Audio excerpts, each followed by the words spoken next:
Bien, lorsqu'on débute cette conférence, les retardataires nous rejoindront. Voilà, c'est toujours la problématique des repas, on va dire. Donc, permettez-moi de vous présenter Guillaume Trousset, qu'on remercie d'avoir répondu à notre invitation à l'occasion de notre assemblée générale. Or, qui est Guillaume Trousset? C'est un enseignant en histoire et en géographie dans le secondaire, qui a soutenu en décembre 2022, c'est ça, sa thèse de doctorat en histoire sous la direction de Michel Pichenet. L'intitulé de sa thèse, c'est le syndicalisme à l'épreuve des nouveaux bassins d'emploi, avec la particularité de la CGT à l'aéroport de Roissy-Charles de Gaulle, une thèse qui chronologiquement va de 1966 à l'époque actuelle. Donc cette recherche se concentre sur les discours et les pratiques syndicales contemporaines du milieu des années 60 jusqu'à nos jours. Il s'agit de comprendre la manière dont le syndicalisme, et la CGT en particulier, s'est approprié le plus grand bassin d'emploi en France, l'aéroport Roissy-Charles de Gaulle. Dans un contexte de désindustrialisation et de déclin des organisations syndicales, la CGT s'est attachée à investir ce lieu avec la volonté d'adapter, voire de renouveler ses pratiques, ainsi que son audience auprès d'une nouvelle couche de salariés. Revendiquant 5000 adhérents dans les années 2010, l'Union locale CGT de Roissy est devenue celle qui compte le plus d'adhérents CGT en France. L'étude des organisations syndicales qui lui sont liées sur environ 5 décennies conduit à mettre l'accent sur la dimension géographique de leur action afin de percevoir comment un espace de travail construit ex nihilo s'est transformé en véritable territoire syndical. Voilà. L'importance économique, politique et sociale de l'aéroport a fait un territoire qui est discuté, dont les syndicats représentent les acteurs de premier plan. La présence de l'État et d'une organisation économique en réseau pousse à prendre en compte différentes échelles d'analyse afin de montrer comment ce syndicalisme dépasse les frontières aéroportuaires. Ces échelles illustrent également la perméabilité de l'action syndicale aux rythmes politiques, économiques et sociaux. L'analyse des différentes temporalités associées à la prise en compte des différents niveaux de territoire esquisse la manière dont la CGT a tenté et tente de prendre en compte l'évolution du travail dans une perspective plus large de mutation socio-économique. Alors nous connaissons bien Guillaume, puisqu'il a participé à plusieurs des travaux de l'Institut, tel le colloque sur les structures du syndicalisme professionnel, ou encore notre dernier salon du livre, il a participé à une table ronde. Il est depuis janvier membre du conseil scientifique de l'Institut d'histoire sociale CGT. On lui donne environ 45 minutes à partir de l'exemple de l'aéroport. Il va nous montrer comment il est possible de créer de nouveaux espaces syndicaux. À toi, Guillaume. Merci. Merci pour cette présentation, même si elle est plus complète que prévu. Du coup, tu as déjà rappelé pas mal de points que je voulais rappeler en introduction. On a gagné du temps. Donc c'est très bien, donc ça permettra de gagner du temps. Et donc je remercie évidemment l'IHS pour cette invitation et pour pouvoir présenter les travaux issus de ma thèse. Et comme en juin justement 2022, où j'avais été invité au sujet des archives syndicales, c'est quelque chose qui me paraît très important de répéter, c'est-à-dire que cette thèse, justement, ce travail n'a pas pu voir le jour sans justement l'implication et la collaboration des militants. Et je dis ça aussi parce que ça a une importance, une coloration particulière par rapport à Roissy, parce que c'est encore un lieu dont la mémoire du travail, dont la mémoire syndicale est véritablement à construire. J'y reviendrai, même si l'aéroport a été construit il y a une cinquantaine d'années, c'est encore des lieux qui donnent l'impression de ne pas avoir justement de mémoire du travail, alors que justement ce que je vais essayer notamment de vous partager aujourd'hui, c'est la richesse, c'est la densité justement de cette histoire du travail et cette histoire syndicale. Donc l'idée de départ justement de cette recherche, c'était de s'intéresser aux idées, aux pratiques syndicales, tout comme justement plus globalement au travail qui sont déployés dans un site créé récemment. Alors quand je dis le mot récemment, c'est au sens de l'historien, c'est-à-dire des sites qui sont liés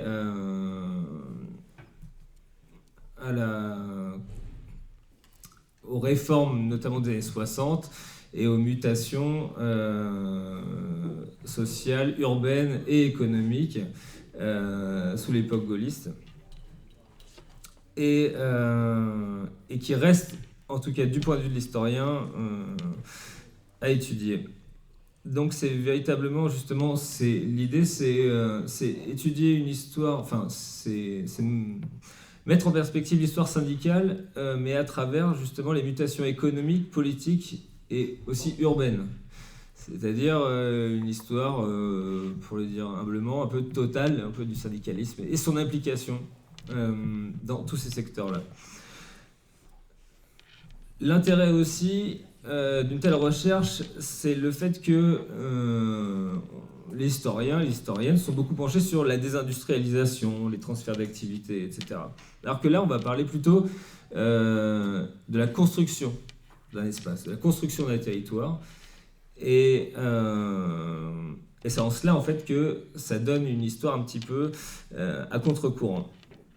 Le deuxième point aussi qui traverse, un deuxième fil rouge qui traverse le sujet, c'est la recomposition du monde syndical à partir des années 70. J'y reviendrai, l'aéroport ouvre en 1974 et c'est à peu près à partir de cette séquence-là que l'on s'interroge, sociologues, enfin, voilà, beaucoup d'acteurs s'interrogent sur justement est-ce qu'on assiste à un déclin ou une mutation du syndicalisme. Et en fait, sur ces 5 décennies, eh bien, on n'est pas là pour offrir des réponses évidemment toutes faites, mais au moins pour voir comment on peut reposer ces questions.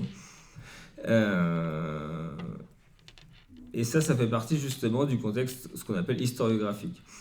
Dernier point là-dessus aussi, c'est un sujet qui est traité d'un point de vue historique, mais c'est un sujet qui a été, enfin pas ce sujet en particulier, mais l'idée en fait de s'intéresser aux nouvelles pratiques syndicales dans des nouveaux bassins d'emploi, etc., a été traitée par la sociologie, entre autres, à la fin des années 70, et notamment avec des sites comme Fos-sur-Mer qui ont beaucoup attiré l'attention.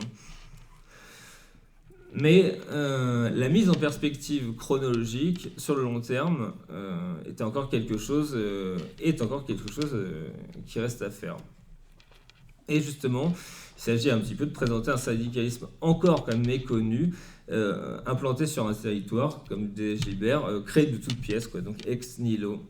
Et justement, voilà, quel territoire ? Alors, il y a quelque chose entre guillemets, qui m'avait amusé, mais ça c'est les amusements d'historiens, c'est particulier, mais c'était de comparer Roissy à une ville. Parce que Roissy c'est un site, évidemment, donc c'est un aéroport. Et 2 petits indicateurs en fait qui permettent un petit peu de cadrer ce site-là. Si c'était une ville d'Île-de-France, en termes de superficie, Roissy serait, compterait parmi les 5 premières villes d'Île-de-France. Et en termes de population, elle compterait parmi les 10 plus peuplées aussi d'Île-de-France. Donc on est vraiment dans une très grande ville d'Île-de-France, sauf qu'il y a un petit problème, c'est que sa population est exclusivement composée de personnes qui travaillent. Donc évidemment c'est une ville, c'est une entité urbaine, mais en tout cas une ville qui n'est pas comparable aux autres. Et comme le disait justement un ancien responsable d'aéroport de Paris, Roissy est une ville où l'on travaille, mais où l'on ne dort pas. De plus, c'est une ville donc, où on travaille et on ne dort pas. C'est une ville qui est fondée sur des impératifs productifs, puisqu'en réalité, c'est un site, justement, qui est fondé sur plusieurs impératifs, mais j'en retiendrai 2, qui est fondé sur ce qu'on appelle la fluidité, c'est-à-dire l'idée qu'il faut faire décoller les avions à l'heure, et les faire atterrir aussi à l'heure, et que l'ensemble de l'organisation aéroportuaire est déterminé par ce premier point. Et le deuxième point, c'est en toute sécurité. Donc c'est la fluidité et la sécurité qui déterminent aussi l'organisation de cette ville très particulière. Et dans cette ville, la CGT a construit l'une des plus grandes unions locales de France et a compté jusqu'à environ 5000 syndiqués au milieu des années 2000, même si aujourd'hui les chiffres sont légèrement en deçà. C'est également une ville où les conflits sociaux sont aussi intenses que nombreux. À travers mes recherches, j'ai pu recenser, donc c'est un chiffre qui est entre guillemets à titre indicatif parce qu'il n'est pas exhaustif, mais j'ai pu recenser plus de 350 conflits en une quarantaine d'années, ce qui donne quand même l'intensité justement de la conflictualité sur l'aéroport. Et donc l'idée, c'est de revenir sur l'histoire de la CGT à Roissy pour tenter de comprendre comment la CGT s'est approprié l'un des plus grands bassins d'emploi d'Europe. Alors, ce que je vous propose, c'est d'abord en guise, on va dire, d'introduction, c'est de revenir sur la présence de la CGT à Roissy avant Roissy, c'est-à-dire pendant le chantier, pendant son élaboration. On parle d'Orly ou de Roissy ? Roissy. Moi j'avais en tête. Pas de problème. Mais on pourra parler d'Orly aussi un petit peu. Mais... Donc, voilà. La CGT à Roissy avant Roissy.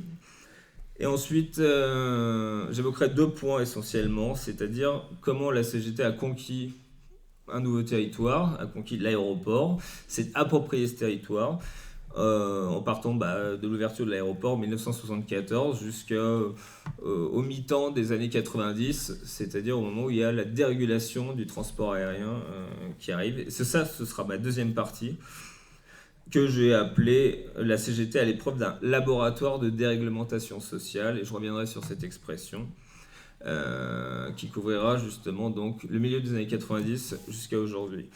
Et je terminerai en conclusion par quelques points, j'espère en fait, qui ouvriront surtout la discussion, et qui ne seront pas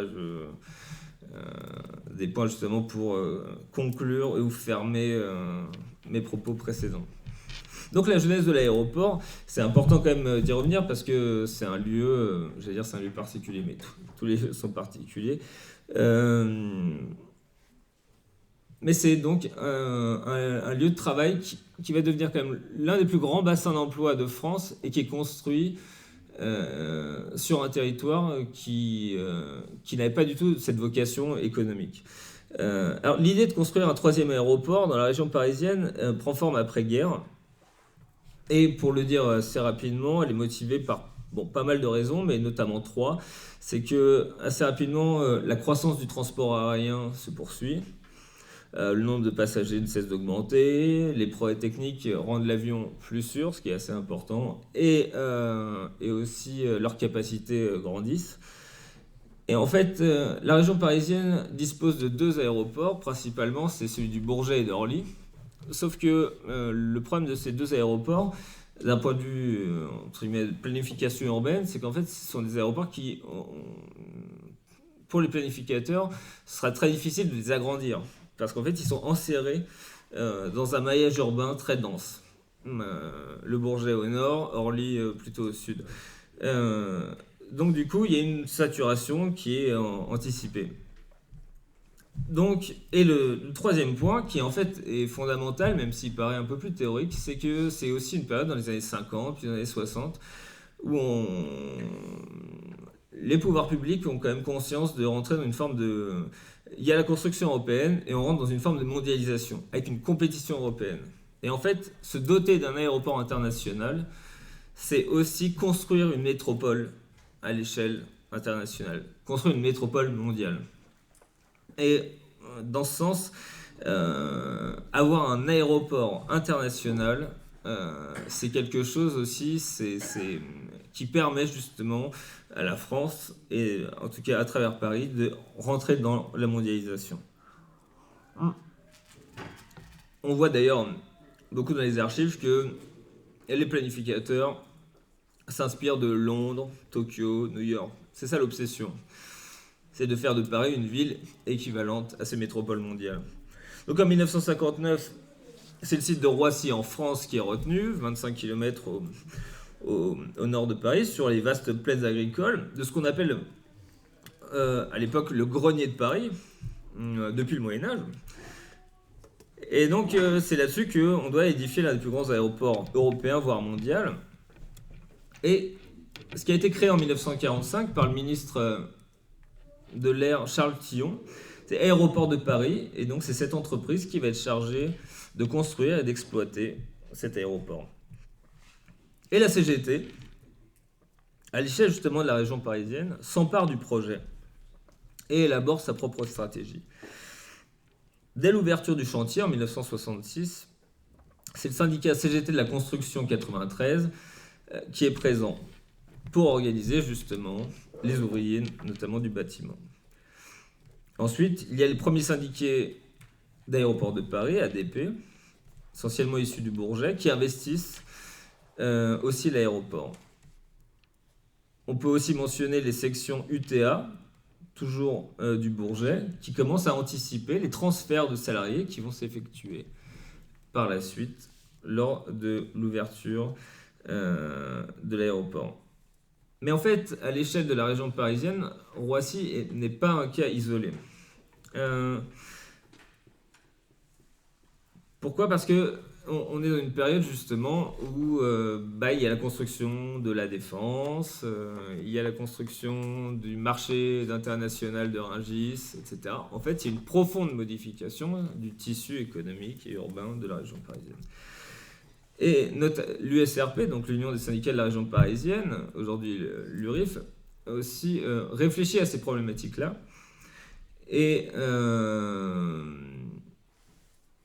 pense pour Roissy, en fait, la même chose que ce qui s'est passé. Enfin, la première expérience syndicale qui a eu lieu sur le mine de Rungis, c'est d'organiser l'action interprofessionnelle de la CGT sur la base d'une union locale de sites.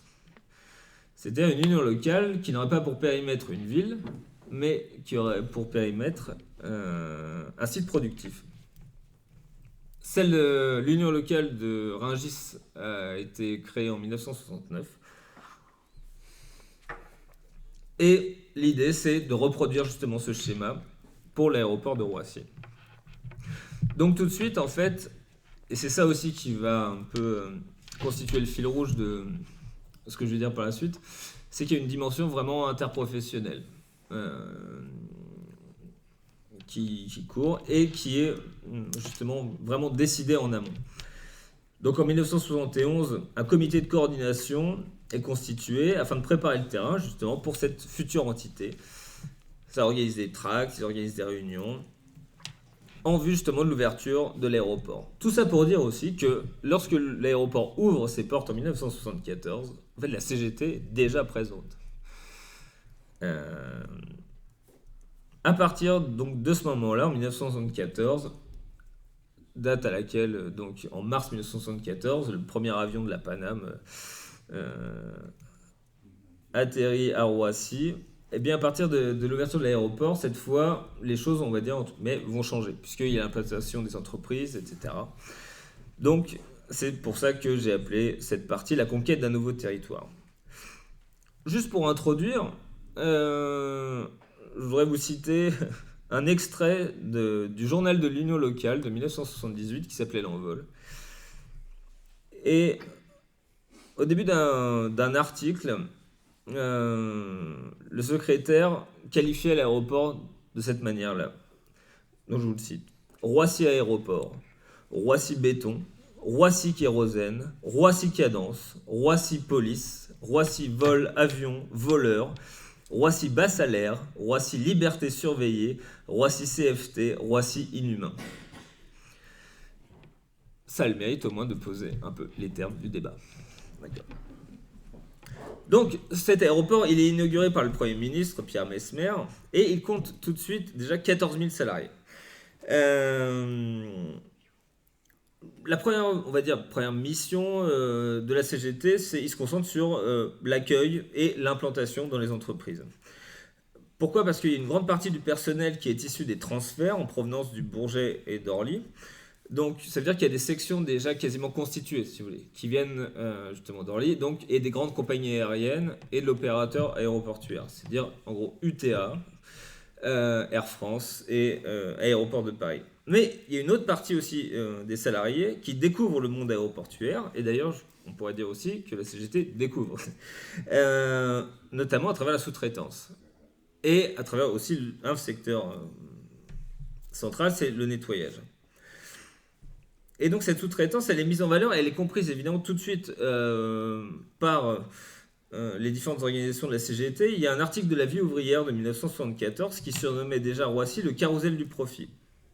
L'idée, c'était justement de montrer que cet aéroport n'est pas structuré d'un point de vue économique comme les autres. En fait, contrairement au Bourget et à Orly, le tissu économique est organisé en réseau d'entreprises, composé donc de donneurs d'ordre. C'est donc les entreprises que j'ai citées, UTA, Air France, ADP. Et ensuite, il y a une myriade de filiales sous-traitants. Et ça, dès l'ouverture de l'aéroport. D'une certaine manière, c'est perçu comme l'occasion justement de remettre en question le modèle économique précédent. Avant, sur Orly, par exemple, il y avait le modèle de ce qu'on appelait les compagnies intégrées. C'est-à-dire que Air France, finalement, assurait l'ensemble des activités qui lui étaient nécessaires. Alors que le transfert à Orly, transfert des activités, eh bien, fait que Air France va filialiser des activités, mais uniquement sur Roissy. C'est-à-dire elle conserve son caractère de compagnie intégrée sur Orly, mais sur Roissy, elle crée des entités propres. Alors, les premiers mois, justement, la CGT parvient à multiplier les sections syndicales et les adhésions. Donc, tout à l'heure, je disais qu'il y avait environ 14 000 salariés. Pour vous donner un ordre d'idée, il y a déjà 2500 adhérents à la CGT en 1975. Et en plus, tout de suite, il y a une forme de conflictualité qui émerge, notamment dans le nettoyage, c'est-à-dire notamment dans la sous-traitance. Ce sont aussi des années qui voient la naissance de l'union locale. Alors, cette union locale, elle est animée par Henri Oreste, qui est issu de l'union départementale CGT de Seine-Saint-Denis, et donc qui est chargé de construire l'union syndicale de Roissy, qui va devenir ensuite l'union locale. C'est un ancien responsable de l'union locale de la Courneuve, qui notamment a vécu les événements de 1968 lorsqu'il était à la tête de l'UL de la Courneuve. Et il est considéré aujourd'hui comme le bâtisseur de la CGT roisséenne. Sauf qu'il se confronte évidemment à beaucoup de défis, puisque cette entité, en fait, entre guillemets, n'est pas reconnue. Donc, l'UL n'a pas de locaux, elle n'a pas de moyens techniques, et aucune reconnaissance de la part des employeurs, que ce soit ADP, Air France ou autre. Donc, elle ne dispose pas à l'époque encore d'interlocuteurs. Cependant, elle se met quand même en place et s'inscrit dans l'organigramme de la CGT, notamment avec l'aide des militants issus des entreprises publiques, ceux de Air France, ADP. Par exemple, les premiers locaux de l'union locale, alors quand je dis l'union locale à cette époque-là, c'est 2 personnes. D'accord. Donc c'est Henri Oreste, qui est son secrétaire général, et une secrétaire administrative qui est Rolande Marchand. Ils partagent donc les locaux de la section CGT d'Aéroports de Paris. Et puis ensuite, ils vont se trouver des locaux d'une manière parfaitement illégale, puisque en 1975, lorsque Aéroports de Paris transfère certains salariés d'un endroit à un autre, eh bien, l'union locale, avec l'aide justement de tous les militants, décide d'occuper ces locaux qui sont vides et d'y rester. Bon, même si évidemment Aéroports de Paris a essayé de s'y opposer, mais peu importe, ils y sont restés plusieurs années. Dès 1975, cette union locale tient son premier congrès, dispose d'une plateforme revendicative et donc revendique plus de 2500 adhérents. Elle se dote aussi rapidement d'une commission exécutive et d'un bureau, et les congrès sont réunis régulièrement. Et en 1978, Henri Oreste passe la main à la première secrétaire de l'union locale issue de l'aéroport, qui est Sylvie Tarot. Et justement, donc c'est un témoignage pour lui du fait que cette union locale, finalement, est relativement structurée. Mais l'union locale aussi se confronte, et quand je dis l'union locale, c'est aussi pour englober les syndicats, les sections syndicales, mais se confronte à un lieu de travail assez singulier. Et cette entité devient ce que l'historien américain Andrew Herod appelle un acteur géographique. C'est-à-dire qu'elle se confronte à des enjeux qui, je dirais pas qui dépassent le monde du travail, mais en tout cas qui ne sont pas forcément évidents à premier abord. C'est-à-dire qu'ils se confrontent aux libertés syndicales, à la surveillance des employés, à l'accessibilité et les mobilités aussi au sein de l'aéroport, et plus globalement à la reconnaissance du fait syndical. C'est-à-dire conquérir un territoire, c'est aussi l'enjeu en tout cas, et qui est un fil rouge encore une fois, c'est que la présence n'est jamais évidente en fait. Et donc elle doit être en permanence réaffirmée. Un point qui est aussi très important, c'est que il y a une forte, ce que j'ai dit en introduction, une forte conflictualité. Et cette conflictualité, elle est marquée par deux points qui sont plus ou moins complémentaires, mais c'est qu'à Roissy, il y a des nouvelles pratiques de contestation dans un contexte justement de forte répression syndicale. Et pour illustrer ça, j'aurais recours à deux exemples. La première, c'est la grève des mécaniciens d'Air France en 1975. Parce que, eh bien, c'est la plus longue grève de l'histoire d'Air France qui a lieu à ce moment-là, donc dans un aéroport qui n'a qu'un an, en fait. C'est ça aussi qu'il faut mettre en perspective. Et bon, pendant près de 6 semaines, les mécaniciens d'Air France revendiquent l'intégration des saisonniers comme il était d'usage en fait dans cette entreprise. C'est-à-dire que ceux qui pouvaient travailler, notamment pendant l'été, etc., pouvaient espérer ensuite être intégrés, être embauchés dans l'entreprise. Et avec le choc pétrolier, avec le transfert qui a un certain coût pour Air France décide de mettre fin, plus ou moins en tout cas, à cette pratique. Mais cette grève, elle a aussi une autre importance, c'est que pour la première fois, en fait, les grévistes occupent les pistes et bloquent les avions. Pendant quelques jours, les hangars et les entrepôts sont également occupés. De plus, cette grève est très médiatisée, même si la mémoire syndicale, la mémoire CGTiste, on a plutôt retenu une forme de défaite parce que effectivement, les négociations n'ont pas abouti à quelque chose de très satisfaisant. Mais en revanche, il y a une nouvelle pratique contestataire. Pour donner un exemple, en fait, il y avait un vol inaugural du premier Airbus qui devait se faire à Roissy. Et c'est à ce moment-là que les grévistes ont décidé de se coucher sous les roues. Et ça a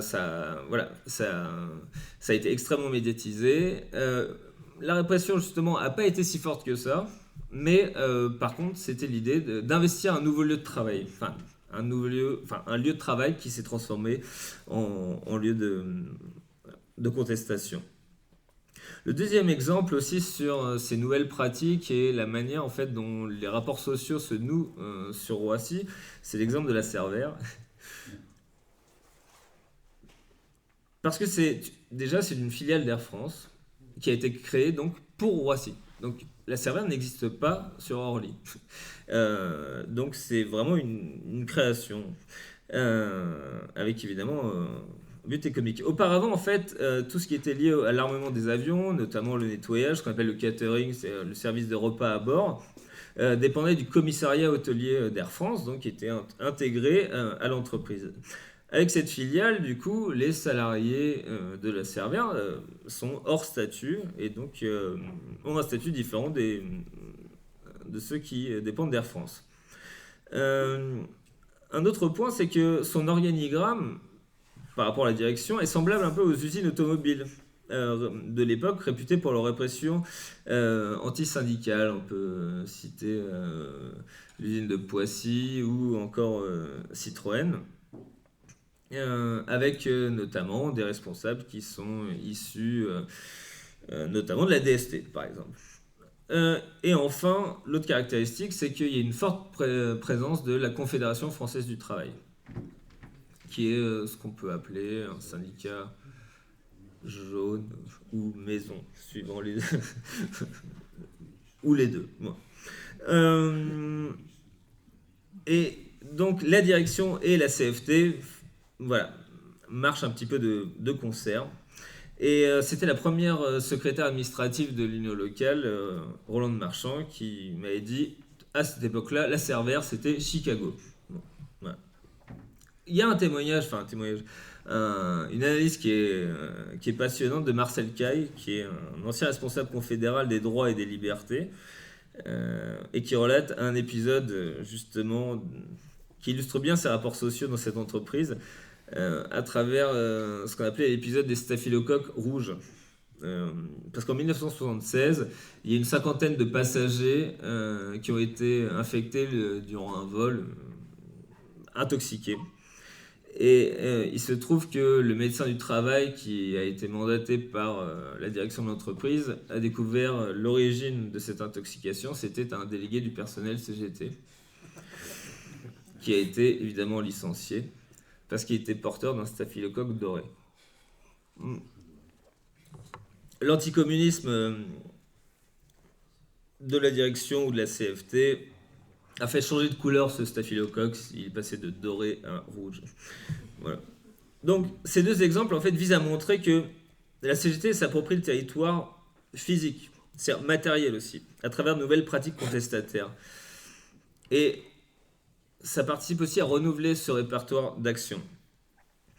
Deuxième point, c'est qu'à partir d'une perspective interprofessionnelle, notamment portée par l'union locale, elle tente de s'implanter dans les filiales, les sous-traitants, afin de toucher donc les franges du salarié encore peu syndiquées. L'union locale porte son attention sur les catégories qu'elle nomme à l'époque les jeunes, les femmes ou encore les immigrés.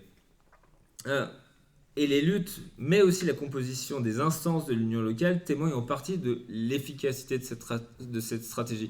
Quand je dis efficacité, c'est-à-dire que effectivement, la commission exécutive ou le bureau est composé en partie de ces catégories qui étaient volontairement mises en avant.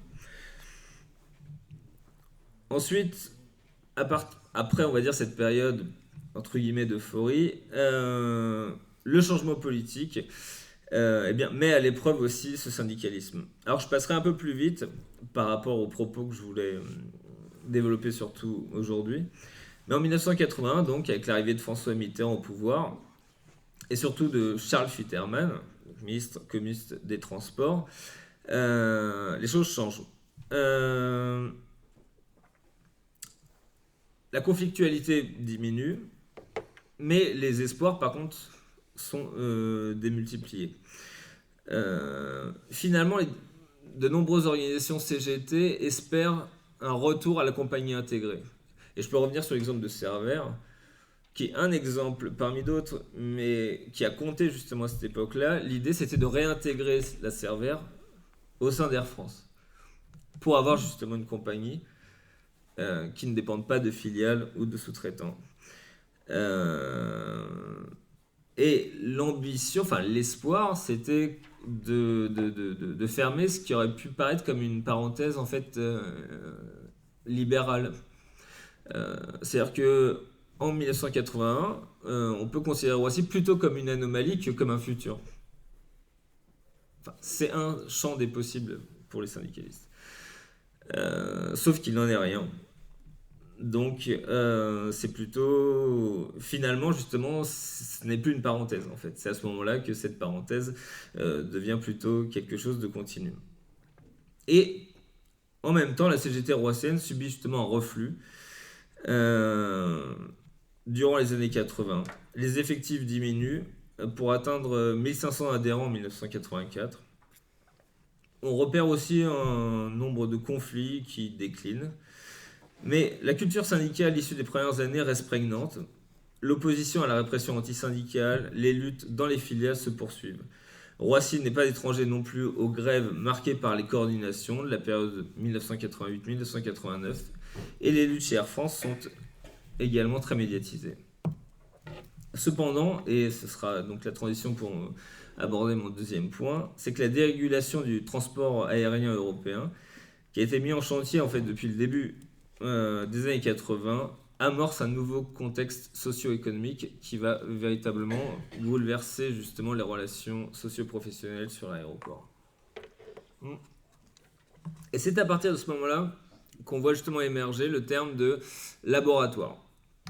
Le terme de laboratoire, en tout cas dans mes recherches, je l'ai repéré pour la première fois en 1992 dans une publication de l'Union locale.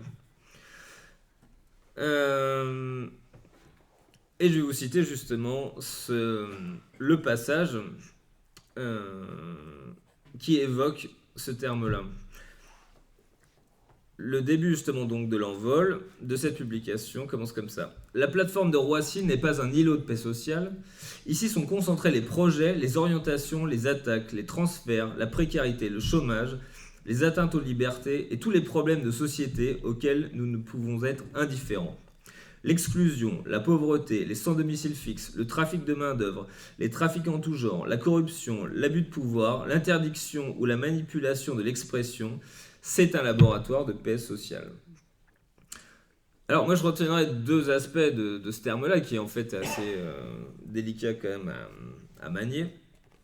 Donc le terme de laboratoire, ça désigne déjà des changements brutaux dans le mode de régulation sociale de l'aéroport, qui brouille la stratégie de la CGT.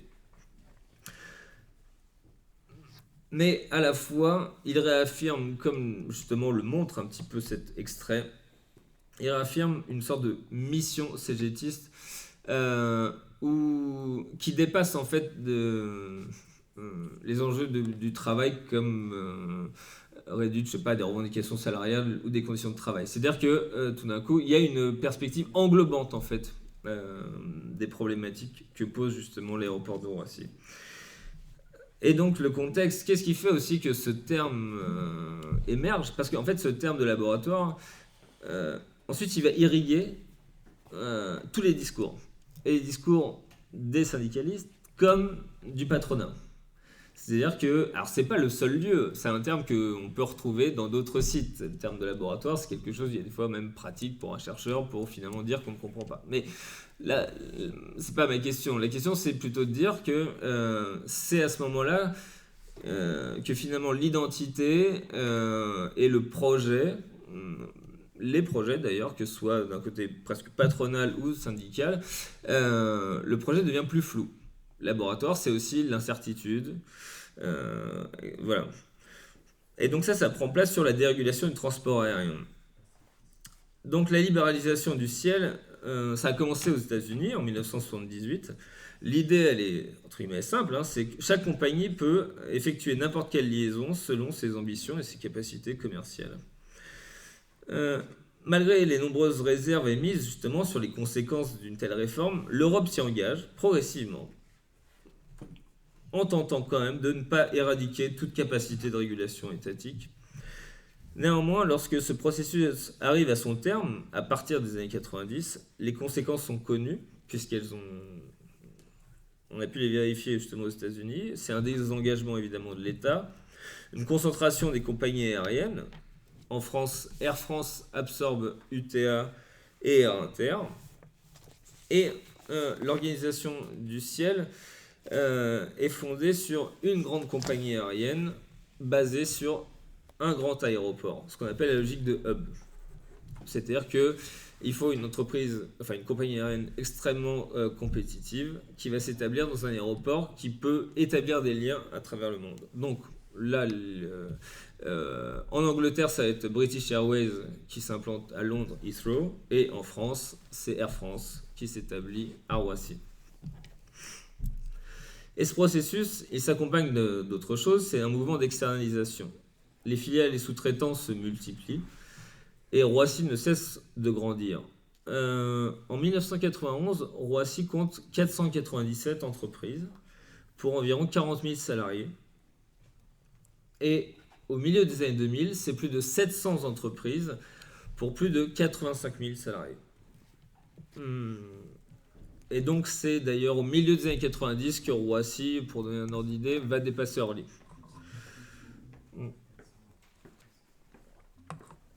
ça devient aussi, au-delà de ça, un centre, ce que j'appelle un centre urbain.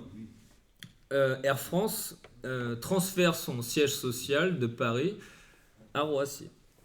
Aéroport de Paris, qui avait aussi son siège social à Paris, le transfère également à Roissy. En 2008, un sous-préfet délégué à la sûreté aéroportuaire est créé pour justement réguler Roissy également. Donc c'est-à-dire administration et entreprise en fait s'emparent de Roissy pour en faire une entité urbaine. Et d'une certaine manière, la CGT, même si encore une fois j'ai pas choisi, on pourrait y revenir, mais de ne pas parler des autres syndicats, mais c'est pas forcément la seule, mais la CGT accompagne ce mouvement. Puisque donc elle compte environ 2000 syndiqués à la fin des années 80 et plus de 5000 au milieu des années 2000. Donc ces années-là sont marquées par deux phénomènes qui sont en fait loin d'être contradictoires malgré les apparences. C'est-à-dire que d'un côté, la CGT accompagne et se renforce dans les petites entreprises, et de l'autre, excusez-moi, ouais.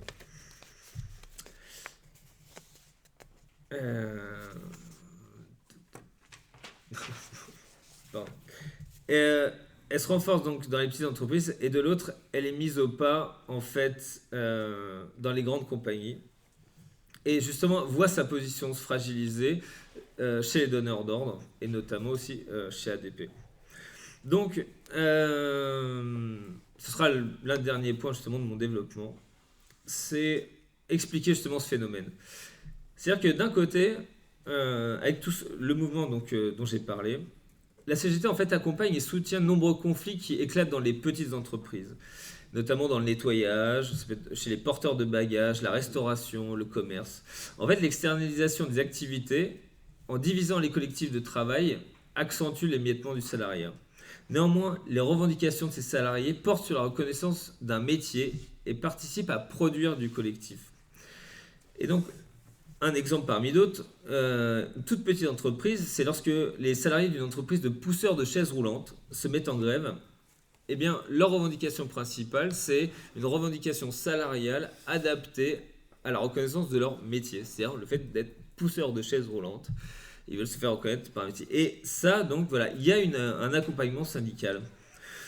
Et donc on peut émettre que l'hypothèse que si la CGT est présente, c'est qu'en fait elle capitalise aussi sur son expérience fondée sur les métiers considérés comme subalternes, ainsi que sa volonté initiale de syndiquer des populations considérées comme précaires. C'est-à-dire ça renvoie à ce que j'avais évoqué justement précédemment. Et de l'autre côté, c'est du côté des donneurs d'ordre, le paysage est bouleversé. En 1992, Bernard Attali, qui est le PDG d'Air France, annonce un plan qu'il appelle CAP 93 et qui vise à adapter la compagnie à la future concurrence européenne. Et pour la première fois, est envisagé des licenciements. À la fin de l'année 1993, des grèves éclatent, les pistes à nouveau sont occupées et les affrontements entre grévistes et forces de l'ordre sont largement médiatisés. Bernard Attali est désavoué, Christian Blanc lui succède, mais il n'abandonne pas le chemin tracé par son prédécesseur. Un référendum est organisé auprès des salariés afin d'entériner la restructuration de l'entreprise. Le oui l'emporte finalement et la CGT en sort divisée, car ces différentes organisations ne sont pas exprimées d'une même voix. C'est-à-dire que finalement, le conflit assez violent qu'il y a eu pendant les grèves de fin de l'année 1993 ont plutôt soudé la CGT et les syndicats, et le référendum a été facteur de division. Pour le dire rapidement, l'union locale et l'union départementale sont positionnées pour défendre non au référendum, c'est-à-dire non à la restructuration de l'entreprise, là où la Fédération des transports et le syndicat central d'Air France ne voulaient pas donner de mot d'ordre pour les salariés. Et donc ces événements recomposent le rôle et les perspectives syndicales sur l'aéroport. La CGT roissenne est dans une situation ambivalente. D'un côté, elle n'a cessé de renforcer ses effectifs et son implantation, mais d'un autre, elle voit ses bastions fragilisés suite aux restructurations.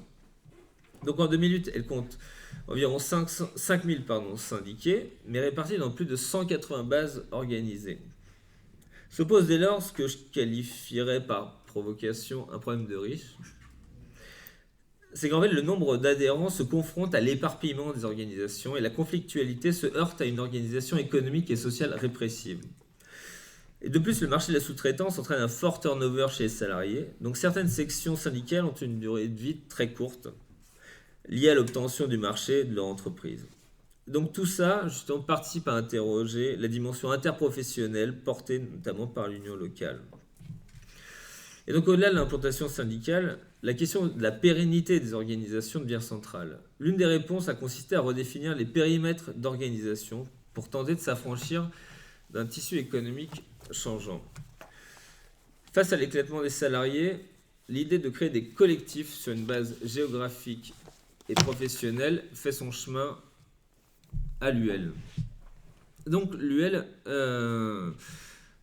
tente à la fin des années 90 de refonder le périmètre de l'organisation syndicale et se fonde sur des secteurs, on va dire justement, je dirais pas forcément précaires, mais justement qui peuvent être le plus adaptés. Donc c'est notamment le secteur du nettoyage, les salariés de piste et les loueurs de voitures. Ces collectifs, l'objectif c'est de rassembler et coordonner les actions des sections syndicales sur la base d'un lieu de travail et d'un même métier. En réalité, l'externalisation et le marché de la sous-traitance a divisé les collectifs de travail qui auparavant étaient réunis au sein d'une même entité, justement économique. Donc il s'agit de surmonter les frontières de l'entreprise afin de recréer des communautés de travail pertinentes. L'ambition, qui va être développée plus tard, c'est ce qu'on appelle les syndicats de site. On peut le définir comme une organisation syndicale fondée sur le partage d'un lieu de travail commun ainsi que d'une activité partagée. Ces collectifs vont avoir une vie, on va dire, assez fragile et seul un collectif va se transformer en syndicat de site qui est le syndicat des loueurs automobiles de Roissy Aéroport en 2013.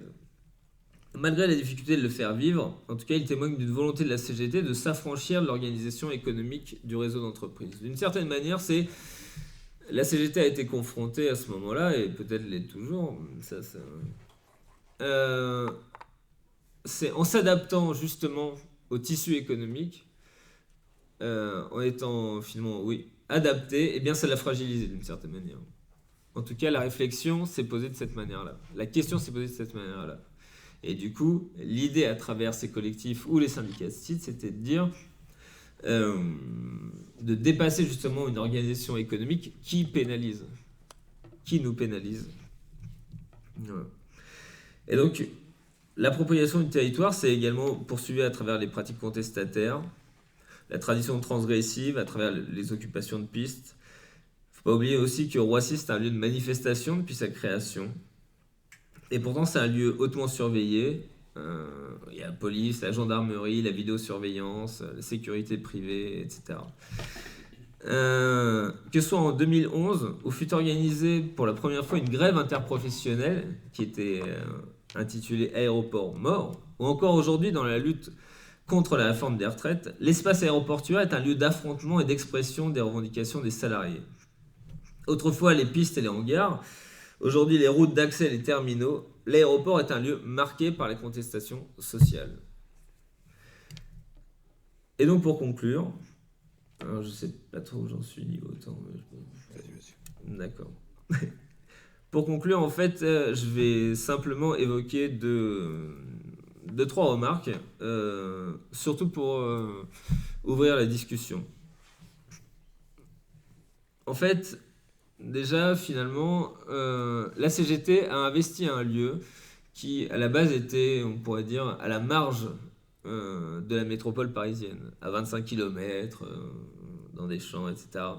Et c'est devenu un lieu déterminant, en fait, pour justement cette métropole mondiale. Donc, d'une certaine manière, elle a investi un lieu qui passait de la forme de marge à une forme de centralité. Aujourd'hui, c'est un centre économique, politique. La question est, est-ce que c'est un centre syndical? Et ça, c'est autre chose. Et donc pour terminer, deux événements, l'année 2015 qui peut représenter une année charnière et qui justement permettent de rappeler un petit peu tout ce qui a été évoqué précédemment. Le premier événement, c'est le 5 octobre 2015, avec les incidents, l'envahissement du comité central d'entreprise d'Air France, et ce qui a été appelé l'affaire des chemises arrachées de membres de la direction d'Air France, qui ont entraîné le licenciement et la condamnation de plusieurs salariés, dont un membre de la CGT. Et cet événement condense justement de nombreux éléments des rapports sociaux sur l'aéroport, notamment la médiatisation, l'organisation sécuritaire du travail, la judiciarisation des rapports sociaux, mais aussi l'appropriation du territoire par les salariés et les organisations syndicales, et une conflictualité empreinte de violence. Quand je dis empreinte de violence, je ne me prononce pas sur quel type de violence, mais il faut savoir aussi que c'était un comité central qui envisageait la suppression de 2900 emplois. Et la même année, en 2015, ça a été aussi l'année de l'ouverture, même si ce n'est pas forcément très bien passé, mais de la maison des syndicats, en plein cœur de l'aéroport. C'est-à-dire que dans un lieu central, Aéroport de Paris a édifié une bourse du travail qui était une revendication de long terme, notamment de la CGT, mais pas uniquement, la CFDT également, et Force ouvrière. Alors même si en 2015, elle n'a pas été tout de suite occupée pour des questions de parking, mais c'est aussi montrer que dans un contexte où finalement les bourses du travail ferment ou sont menacées, eh bien à Roissy, cette revendication, peu importe après la manière de l'appréhender, mais Roissy voit une bourse du travail, et j'insiste lourdement parce que, alors ça après ça peut paraître anecdotique, mais ça l'est pas, mais en plus qui est une bourse du travail qui est très bien accessible. Roissy c'est énorme, comme j'ai dit tout à l'heure, c'est l'équivalent d'une ville. Et précédemment, justement, j'ai pas évoqué, mais cette problématique, par exemple, pour l'union locale, la CGT, et son accessibilité posait un vrai problème. Alors que là, justement, cette bourse du travail est dans un lieu absolument central.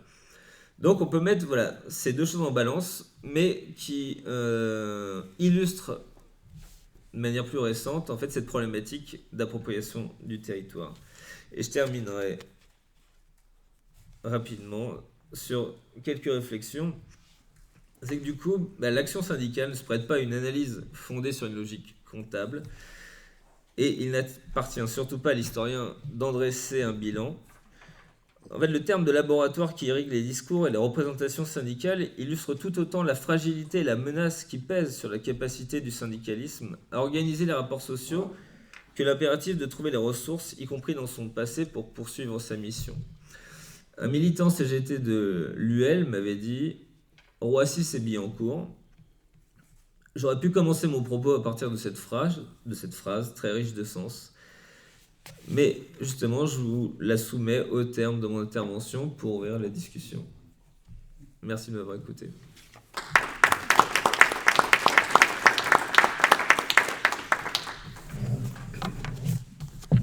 Merci Guillaume, c'est la présentation qui est quand même originale. À vous la parole maintenant. Si vous avez des questions, vous avez des réflexions. Et sur quel département aussi? C'est une très bonne question.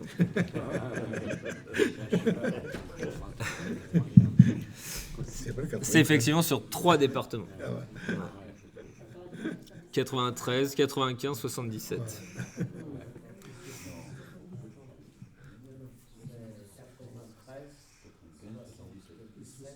95.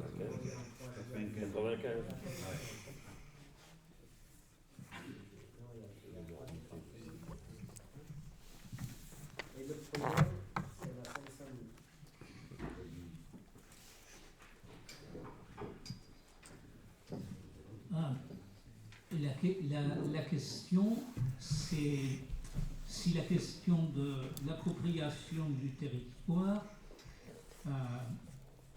ne peut pas se poser ailleurs sur des plus petites zones.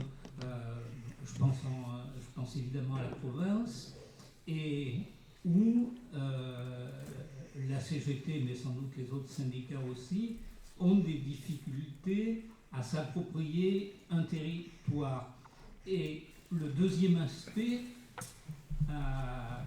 avec un peu de recul, c'est que dans ces zones qui se sont créées à la fin des années 1970, effectivement, la sociologie des salariés a pu beaucoup changer, voire même changer plusieurs fois.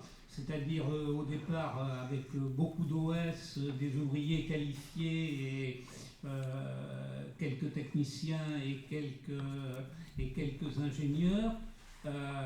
Puis après, effectivement, tous les phénomènes d'externalisation avec des choses qui se sont réparties autour, et voire même d'autres formes économiques. Aujourd'hui, je pense à une zone industrielle qui est au nord de Limoges, et où aujourd'hui, bon, au départ, c'était surtout de la logistique, du commercial, et aujourd'hui, il y a beaucoup d'entreprises, je dirais, de réinsertion,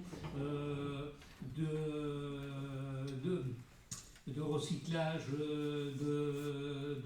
de matériaux, de seconde main, et avec toujours des difficultés pour la CGT de s'approprier ces territoires-là.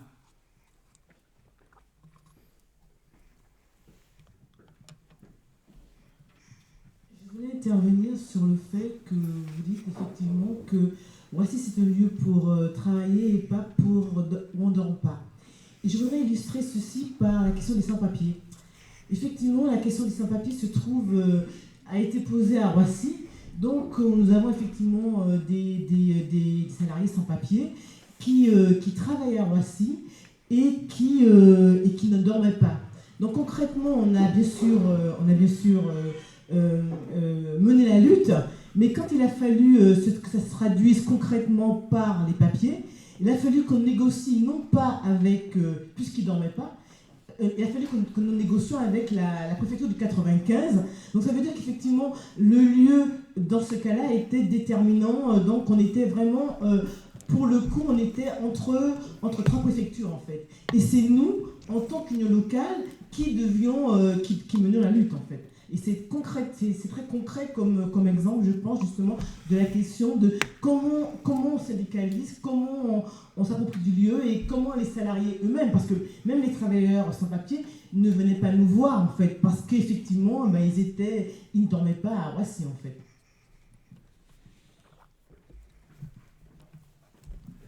Donc, pour rebondir un petit peu... Donc, alors moi aussi, je suis un ancien de la plateforme aéroportuaire, et je travaillais à ADP en même temps.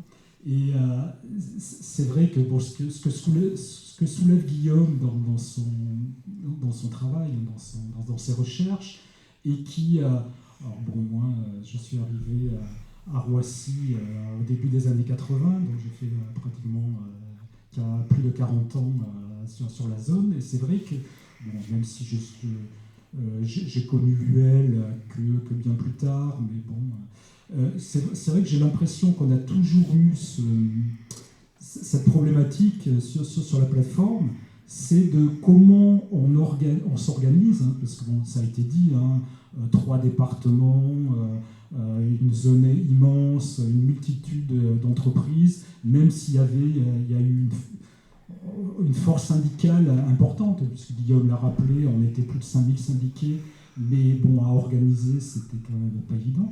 Et comment, voilà, même au sein de la CGT, comment on peut s'organiser à un moment donné pour, parce que bon, tous les salariés de la plateforme ont des revendications, toujours ont des revendications. Après, suivant les entreprises, c'était pas forcément, alors même si ça tournait toujours un petit peu autour de l'emploi, les salaires, les conditions de travail, mais c'était pas appréhendé au même moment, de la même façon. Et le souci, je pense qu'on a toujours eu à l'Union locale, c'est de comment on arrive à un moment donné à fédérer les luttes, parce que bon, on est conscient, on a été conscient que souvent dans les entreprises, alors même Guillaume l'a rappelé, au départ il y avait les grosses sections syndicales, c'était Air France, ADP, et dans ces entreprises, on appelait ça encore, et encore pour ADP aujourd'hui, Air France c'est plus vrai, mais il y avait un statut du personnel qui était quand même bien meilleur que dans les entreprises de la sous-traitance. Sauf que petit à petit, quand Air France a été complètement privatisé, les salariés sont sortis du statut Air France, sont passés sur le statut de la convention collective transport aérien personnel au sol, donc qui était beaucoup moins intéressant. ADP, petit à petit, ils n'ont pas encore réussi complètement à le faire, mais bon, je ne reviens pas sur la lutte contre la privatisation d'ADP. On avait essayé d'organiser à l'époque un RIP, déjà, ça. Mais voilà, il y a toujours eu, et je trouve que c'est intéressant, parce que c'est vrai que nous, en tant que militants de la plateforme, même si on a appréhendé ça, moi je trouve que c'est intéressant le travail qu'a fait Guillaume, parce que ça met on a une vue d'ensemble un petit peu déjà sur toute la période, et de voir un petit peu ce qui s'est passé, comment on a pu organiser les luttes sur la plateforme, notamment grâce à l'Union locale, et comment, parce que ce que Guillaume dit, c'est toujours vrai aujourd'hui, quoi. C'est vrai qu'il y a toujours des problèmes sur la plateforme, que ce soit en termes de conditions d'emploi, de précarité, de conditions de travail. Et alors là, on l'a vu dernièrement avec les luttes, mais là, c'était des luttes plus spécifiques, mais pas que sur la retraite, parce que c'était aussi sur les salaires et tout ça, où on a vu quand même que les salariés, les grévistes ont réussi à manifester dans les aérogares, alors que ça faisait, comme le rappelait Guillaume, ça faisait quand même des années que dans les lieux de travail, puisqu'on travaille pas uniquement, mais on travaille aussi dans les aérogares, les salariés de Roissy, mais ça nous était interdit de manifester avec la police, ils nous empêchaient. Et là, depuis quelques mois, semaines, on revoit à nouveau, alors bon, c'est parce qu'on en discutait un petit peu avec camarade de la Servère qui est là aussi. Est-ce que c'est parce que la police a été un petit peu dépassée à un moment donné, et il y avait tellement de manifs partout qu'ils nous ont laissé, qu'ils n'ont pas eu le choix. Mais voilà. C'est peut-être un peu confus ce que j'ai dit, mais parce que ça part un peu dans tous les sens. Mais juste, moi, ce que je trouve intéressant, c'est comment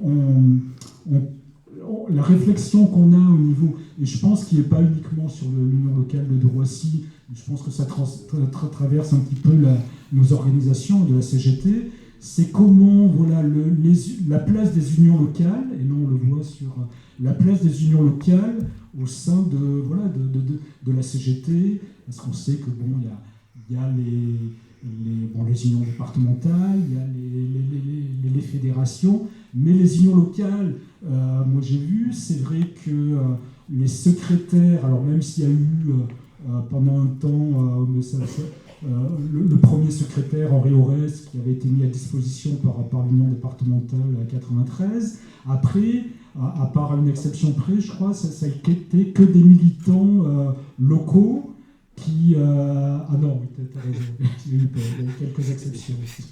Je te vois, oui. Mais aujourd'hui encore, c'est un camarade qui est issu, et en plus là, d'une entreprise sous-traitante qui aujourd'hui est secrétaire de l'Union locale. Donc, secrétaire de l'Union locale de Roissy, il faut qu'il y ait des camarades à plein temps qui puissent, parce que c'est quand même, comme le rappelait Guillaume, une grosse union locale. Et c'est vrai qu'en termes de moyens, c'est quand même pas évident de pouvoir détacher des camarades, surtout quand ils viennent de petites entreprises, d'entreprises. C'est pas évident dans les grosses entreprises, mais c'est encore moins évident dans les petites entreprises de sous-traitants. Voilà. Bon, je mets ça comme ça, c'est une réflexion, parce que je sais que c'est pas ici qu'on va décider, mais j'ai peut-être été très long.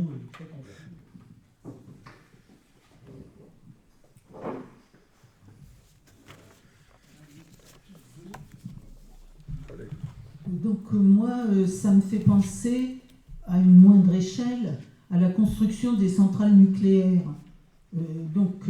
La région Centre possède plusieurs centrales nucléaires, dont une dans le Loiret, à Dampierre-en-Burly.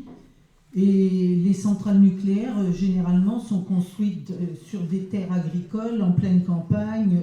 Et bien sûr, il n'y a pas autant de salariés qu'il y a pu y en avoir à Roissy. Mais, il y a plusieurs étapes, dont l'étape de la construction. Et il y avait eu, pour la centrale de Dampierre, de nombreuses luttes avec les travailleurs de la construction, et on avait même gagné un permanent sur le site pour justement aider à la syndicalisation, aux revendications, etc. Et ensuite, quand la centrale a été terminée, ceux qui viennent sont des personnes, enfin des camarades mutés d'autres centrales et qui amènent la CGT avec eux. Donc il y a des similitudes dans le processus, si on peut dire, mais l'échelle, bien évidemment, n'est pas la même. Voilà.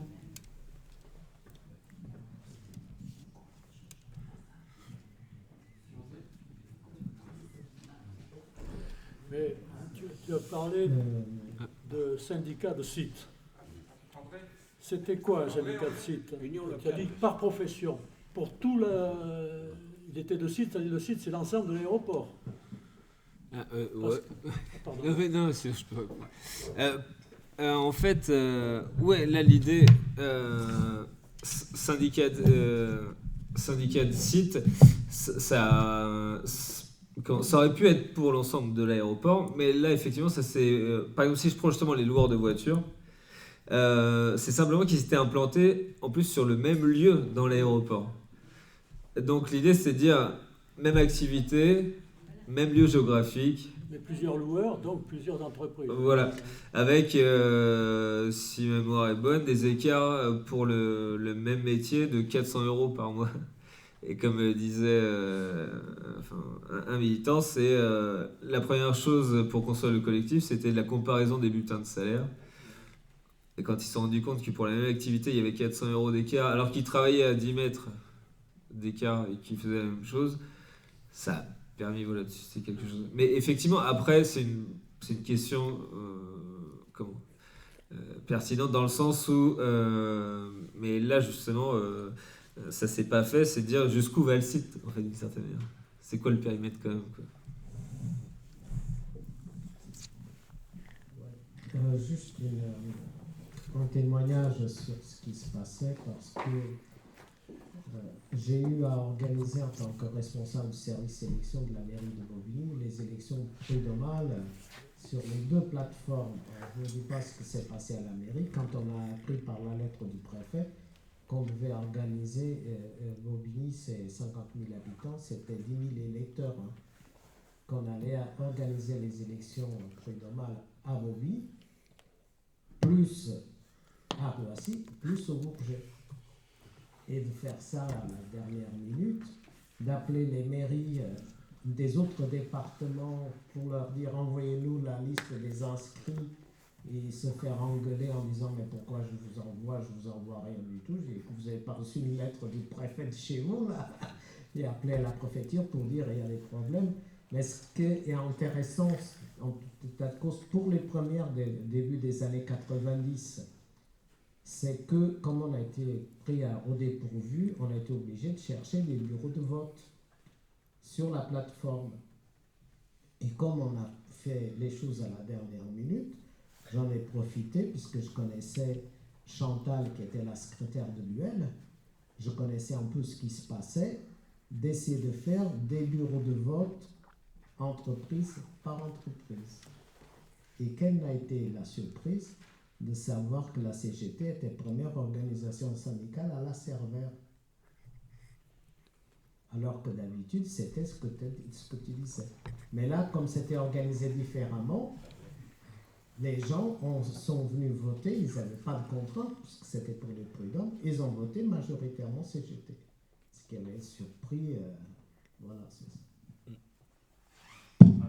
Oui, moi j'ai habité une cinquantaine d'années à Mitry-Mory, dont une partie des terres sont mises à la disposition de l'aéroport, et les nuisances se sont arrêtées quand Roissy s'est ouverte, pour moi, tout simplement parce qu'avant il y avait un aéroclub, et le dimanche c'était absolument infernal. Et l'aéroclub a été chassé, et je n'étais pas dans le prolongement des pays. Bon, ça c'est pour la petite histoire, mais comment dirais-je, ces gens, nos camarades travaillaient là-bas, mais n'y vivaient pas, mais il fallait bien qu'ils dorment quelque part.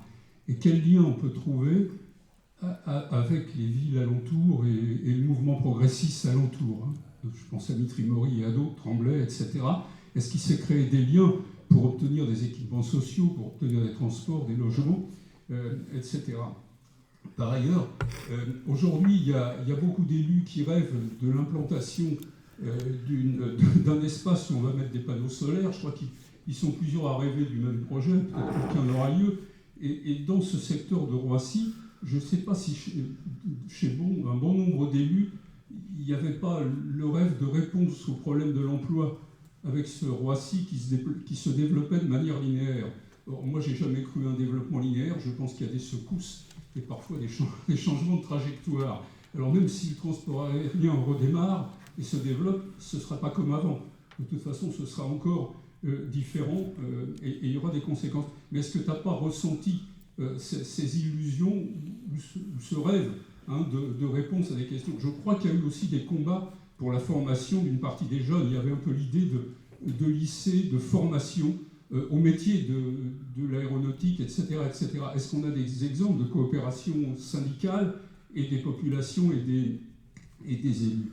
Alors je vais m'arrêter là, mais le combat à propos de Roissy et de la population, il continue aujourd'hui autour de la ligne B du RER. Les Parisiens savent très bien de quoi je parle. Mais là aussi, en fait, la démocratie a été complètement bafouée. L'enquête publique donnait des résultats contraires aux résultats et aux décisions qui ont été prises. Je le sais pour avoir suivi ça d'assez près. Et Roissy, la ligne se développe dans des conditions absolument scandaleuses pour ceux qui habitent là et utilisent le RER B chaque jour. Mais en fait, on parle de Roissy, encore une fois, dans ce domaine. Et là, il y a aussi sans doute des coopérations de lutte qui continuent d'exister sur ce sujet. Philippe.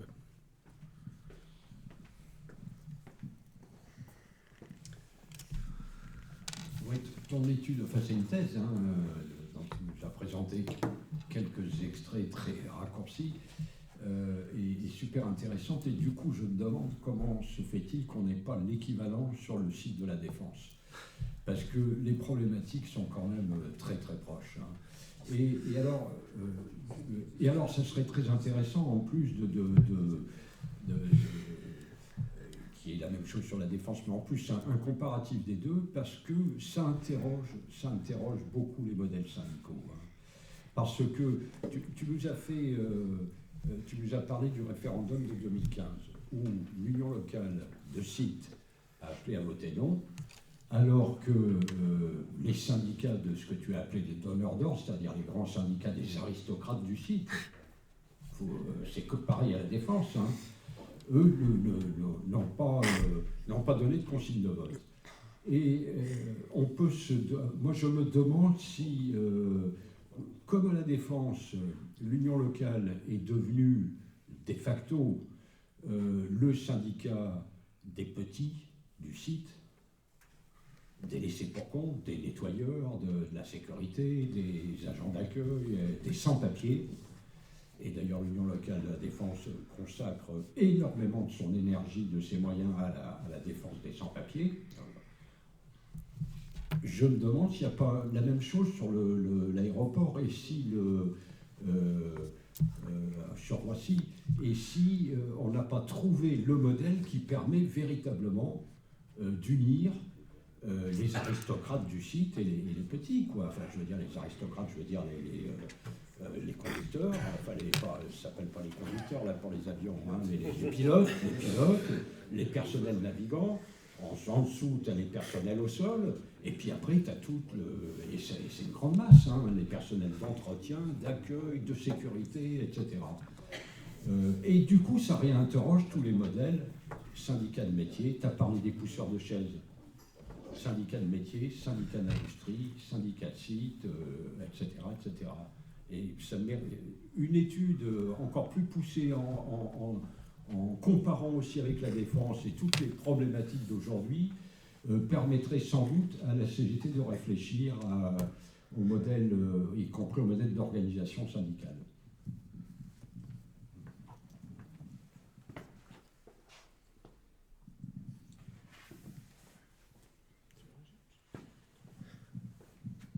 Juste pour prolonger ce que vient de dire Philippe, alors on a vu comment au démarrage, il y a quand même une anticipation de la CGT, en tout cas d'union départementale et de fédération en prévision de ce qui va se faire à Roissy.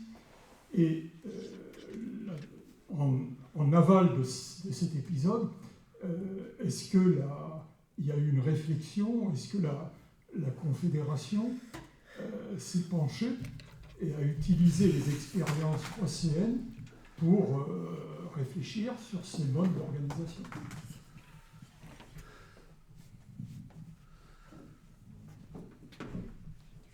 Ouais.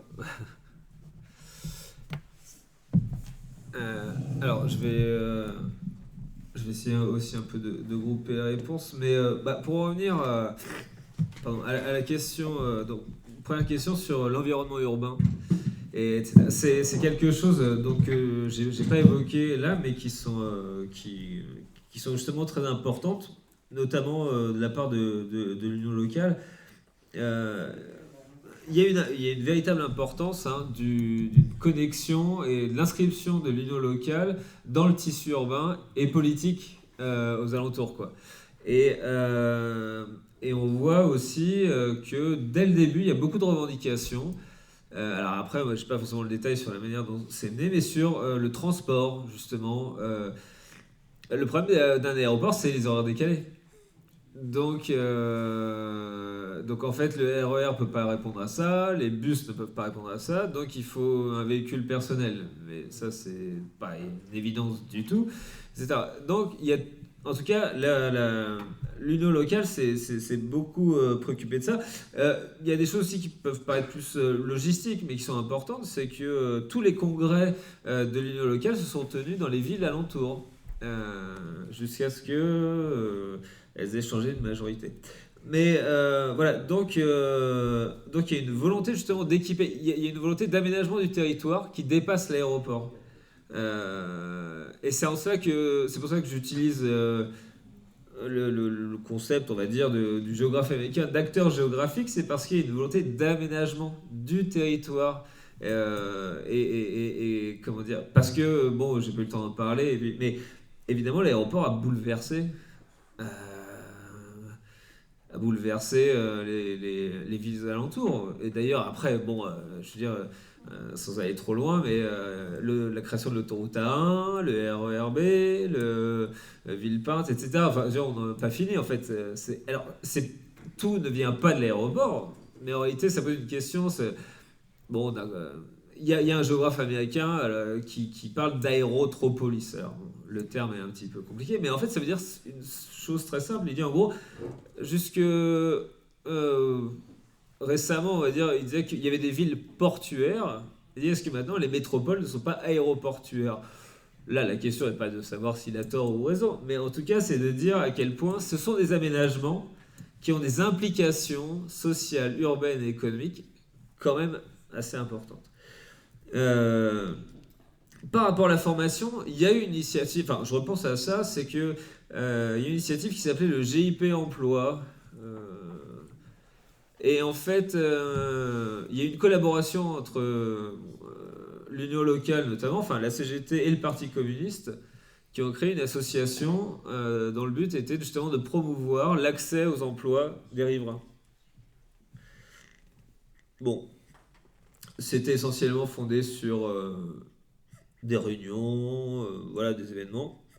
Je crois que ça a pris fin en 2005, quelque chose comme ça. Mais donc oui, il y a une véritable volonté, et justement, une volonté d'inscrire aussi la population du territoire, voilà, sachant que, pareil, bon, pour avoir regardé un petit peu la composition de l'emploi de Roissy, c'est assez complexe. C'est-à-dire que on voit que des populations qui habitent à proximité n'ont pas forcément accès à l'emploi, et surtout qu'il y a une espèce de hiérarchisation des emplois en fonction de l'organisation du territoire. Par exemple, si on prend les pilotes de ligne, ils habitent plutôt dans l'Oise, voire même jusqu'à Lille, etc. Donc voilà, c'est quelque chose de... Mais il y a toujours eu effectivement cette volonté d'intégrer la population locale, sachant que aussi, et ça c'est pas propre à Roissy, mais ça en fait partie évidemment, sont des sites qui ont recomposé justement l'habitation. C'est-à-dire entre le moment où Roissy a été créé, une petite étude que j'avais faite justement sur les lieux d'habitation des militants que j'ai pu connaître, enfin auxquels j'ai pu avoir accès. Dans les années 70, la majorité des militants CGT vivent en Seine-Saint-Denis. Aujourd'hui, c'est beaucoup plus éclaté, entre guillemets, et beaucoup plus distant. Donc c'est la Seine-et-Marne, le Val d'Oise, etc. Et l'importance de la Seine-Saint-Denis, évidemment, largement diminue. Donc effectivement, ça aussi, ça pose question. Pour revenir sur aussi le rapport à la défense, bah là c'est les futurs chantiers. Notamment, je parlais aussi de Rungis, parce que, en plus, les archives sont disponibles de l'Union locale. Mais effectivement, ça interroge tout ça. Alors, sans pareil extrapoler l'importance de l'aéroport, ce que j'ai remarqué aussi, ce qui est dit par, on va dire, les aménageurs, les architectes, c'est qu'en fait, justement, les lieux de travail ont pour modèle architectural, justement, l'aéroport. C'est-à-dire, ce dont j'ai parlé au début, c'est-à-dire la fluidité et la sécurité, en fait, eh bien, inspire ceux qui construisent des centres commerciaux, des centres d'affaires, des zones d'activité, des stades, etc. Et c'est effectivement complètement, dans cette dimension comparative, elle est complètement nécessaire. Et je pense qu'il y a beaucoup de choses voilà, à trouver. Et pour terminer sur la réflexion a posteriori, effectivement, à l'échelle de la Confédération, c'est le retour d'expérience.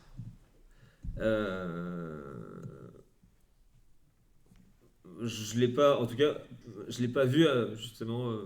Voilà. J'en ai pas eu connaissance, même si la question a été posée.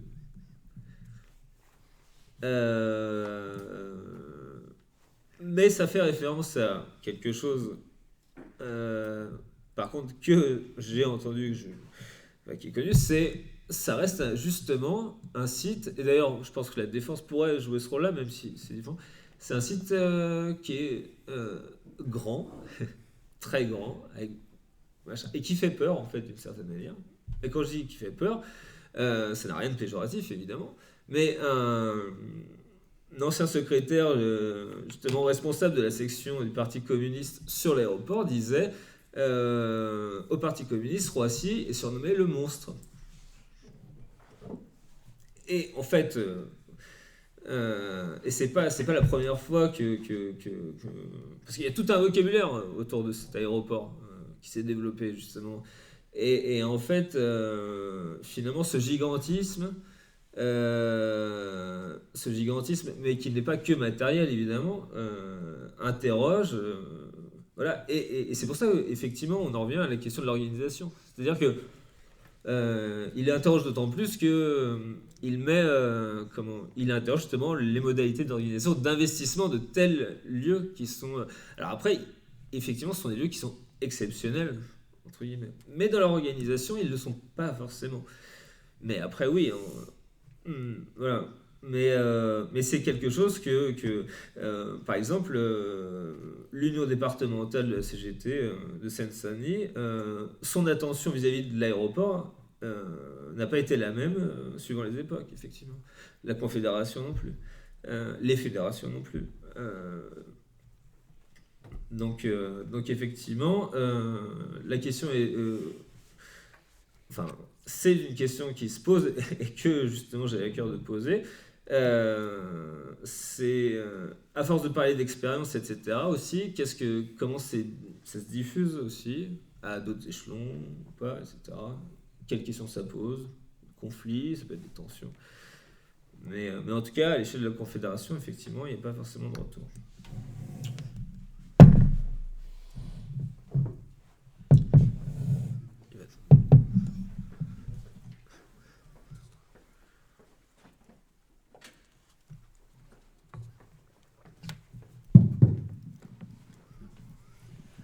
Oui, moi je suis secrétaire du syndicat Cerver et CGT, et du coup c'était pour insister aussi sur la partie combat des patrons contre les syndicats revendicatifs, CGT, des fois dans d'autres syndicats, mais c'est aussi l'acharnement qu'il y a pour constamment empêcher l'organisation même collective au sein de l'aéroport. Donc là, les exemples que tu as donnés sur l'histoire des staphylocoques, tout ça, mais même depuis, la volonté, la méthode pour casser toute tentative d'organisation, même embryonnaire. Et donc, il faut quand même se rendre compte que ça fait 50 ans, il y a quand même rarement des sites industriels où tu crées un syndicat et au bout de 50 ans, tu as du mal à dire des batailles importantes. Quand même, là, tu es obligé de parler de 93. Tu parles 2015, c'est une histoire de manif avec des chemises arrachées parce que c'est la télé qui en parle. Mais quand même, il y a peu de mouvements importants sur des périodes un peu longues. Tu as cité quelques-uns, mais il y en a. Donc ça, c'est parce qu'on ne le voit peut-être pas tout le temps. Enfin, c'est la division, c'est-à-dire quand tu dis 80 000 salariés, en vérité, c'est 40 000 Air France, ADP, l'autre boîte, et après, c'est plein de boîtes éclatées entre 300, beaucoup de boîtes de 300, enfin beaucoup, un certain nombre de boîtes de 300, les plus importantes, et puis énormément de boîtes avec moins de 10, c'est-à-dire des boutiques, des loueurs, des fois, ils travaillent 20, plus des mécaniciens qui sont dans un autre coin. Donc tout ça donc les boîtes importantes, elles sont très divisées, et pareil, la technique des sous-traitants, des boîtes qui créent leur propre filiale. C'est-à-dire ADP, en vérité, c'est énormément de sous-boîtes qui, en vérité, sont des filiales, qui ont eux-mêmes créé leur propre filiale sur le mode d'Air France avec Cerver. Donc tout ça, et Cerver a refait encore en dessous d'autres choses. Voilà. Tout ça est très divisé, et pareil, la difficulté de l'union locale, c'est arriver à trouver des générations de militants qui restent. Parce que tout ça, avec des réorganisations, alors ce que tu as dit là, sur la réorganisation du transport aérien, tout ça, ça contribue. C'est-à-dire que c'est des donneurs d'ordre, ils ont créé un espèce de système, abracadabrant, il y a des compagnies aériennes, et puis tous les 3 ans, je fais semblant de changer de société de bagages, ou de société de nettoyage, ou de société de sécurité. C'est-à-dire que ce qui existe dans une usine où il y a du personnel de nettoyage qui nettoie le bâtiment, et puis, peut-être une fois tous les 10 ans, on change de société de nettoyage, là, c'est quasiment, des fois, tous les 3 ans, tous les 5 ans, on change de société de nettoyage. Et là encore, chaque fois qu'on change, c'est l'occasion d'une bataille patronale pour ne pas reprendre les emmerdeurs, pour faire positionner des emmerdeurs, on les envoie travailler à Évry ou à Melun. Comme ça, la boîte qui a une autre société ailleurs, on peut se débarrasser. Donc voilà. Et ça, c'est vrai que dans une industrie, là où nous, les syndicats, historiquement, les gens, ils sont plutôt basés sur un site, avec des gens de la même boîte, ou des gens sous-traitants de la même boîte, qui sont à peu près dans un même site, qui rentrent par la même porte. Là, c'est pas tout à fait le cas. Donc ça rend aussi des choses assez... ça explique la bataille, mais vraiment acharnée. C'est-à-dire, en plus, il y a la police. Donc systématiquement, plainte à la police. Pour travailler sur l'aéroport, dans plein de salariés, il leur faut un badge habilitation par le préfet. Donc dès que tu as un problème avec ta femme, ton cousin, ton voisin, t'as pas respecté le stop, tu t'es embrouillé avec un contrôleur en passant un tourniquet de RATP, hop, c'est bon, tu peux avoir un problème au moment du renouvellement du badge. C'est-à-dire tous les 2-3 ans, ce qui ressemble des fois peut-être aussi à la centrale nucléaire, où il faut des habilitations et tout ça. Et on peut trouver bon là il y a le staphylocoque, mais on peut trouver n'importe quel... le gars qui a fumé un joint sur un truc en vacances, ça y est, il se retrouve qu'au moment du renouvellement, il est délégué, le patron appelle la police, et puis il y a des bonnes relations. C'est-à-dire que toutes ces boîtes-là, Air France ou ADP, ont des contacts à la police, à la préfecture, voilà, il y a tout un staff. Et puis bon, Air France, c'est le ministère de l'économie, enfin ADP c'est le ministère de l'économie, enfin ils ont quand même des... Voilà, tout ça pour expliquer qu'il y a donc une énorme bataille, enfin bon, tu en avais un peu parlé, mais qui continue, qui est vraiment déterminée, et des embryons de syndicats, ils ont énormément de difficultés. Et puis il y a aussi quelque chose qui peut être moins vu, c'est le pognon qui existe, les budgets qui sont consacrés à faire partir les emmerdeurs. C'est-à-dire, voilà, donc ils ont des budgets, des compagnies aériennes, c'est pas des petites boîtes qui n'ont pas de thunes, c'est des sociétés qui brassent énormément d'argent. Et donc pour eux, faire partir, proposer 50 000, 100 000 euros à quelqu'un qui n'est même pas un militant chevronné, même quelqu'un qui fait juste que se présenter à des élections, c'est pas quelque chose qui les dérange, enfin à un certain niveau, c'est pas quelque chose qui les dérange. Et vous voyez bien, donc quelqu'un, si dans beaucoup de sociétés autour de ceux qu'on connaît, on leur propose 100 000 euros, ben, chez moi, il y en a quand même pas mal qui les prennent et ils sont partis. Et ils préfèrent aller monter à autre chose ailleurs. Et, voilà, et des fois, c'est même pas en ayant organisé tout un tas. Hein. C'est pas des militants sur lesquels le syndicat repose.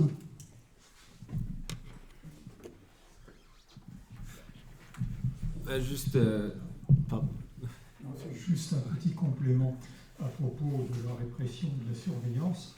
Je crois qu'il ne faut pas oublier qu'un aéroport, c'est un lieu stratégique, à la fois par rapport aux entrées d'étrangers, mais aussi par rapport à des projections vers des pays étrangers. Autrement dit, que ce soit ADP, Air France et autres, ce sont des entreprises qui ont souvent eu des liens assez étroits avec ce qu'on appelle les services. Et le cas de Cervère avec Marchiani est tout à fait illustratif. Mais ça, c'est la partie visible de l'iceberg. Il y a une longue tradition de pratiques de surveillance des salariés et j'ajouterais de corruption. Des syndicats, des délégués.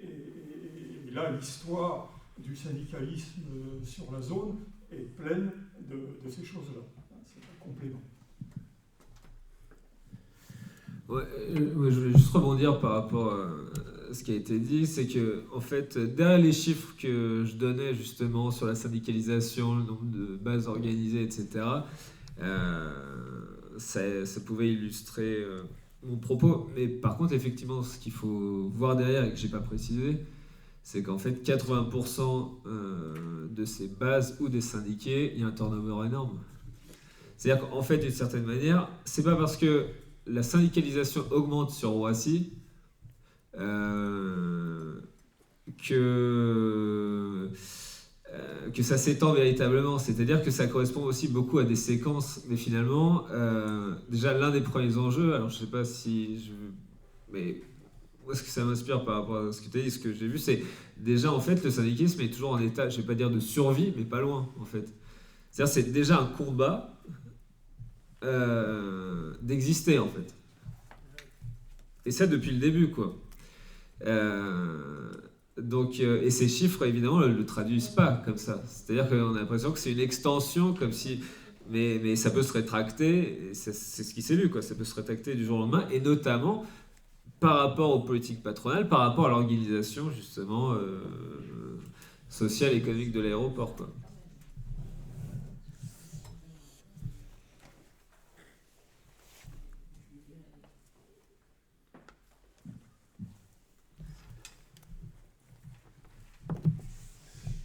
Tu veux rajouter quelque chose? Ça va? Non, ça va. Écoutez, on va commencer par remercier Guillaume quand même. Voilà. Je trouve que son exposé était très, très intéressant. Et puis les témoignages quand même, les camarades de Roissy qui sont venus aujourd'hui et qui apportent des compléments à cet exposé et à cette conférence. Eh bien, écoutez, on se donne rendez-vous peut-être maintenant à la rentrée. Non, monsieur le directeur, on a des rendez-vous au mois de juin? Ben, nous n'avons pas de rendez-vous au mois de juin, on va se reposer, on va passer l'été. Et puis à la rentrée, ben, je vais exposer ce matin à l'Assemblée Générale. On a un programme qui est relativement chargé, on va essayer de le tenir. Merci à toutes et à tous et bon retour et à bientôt.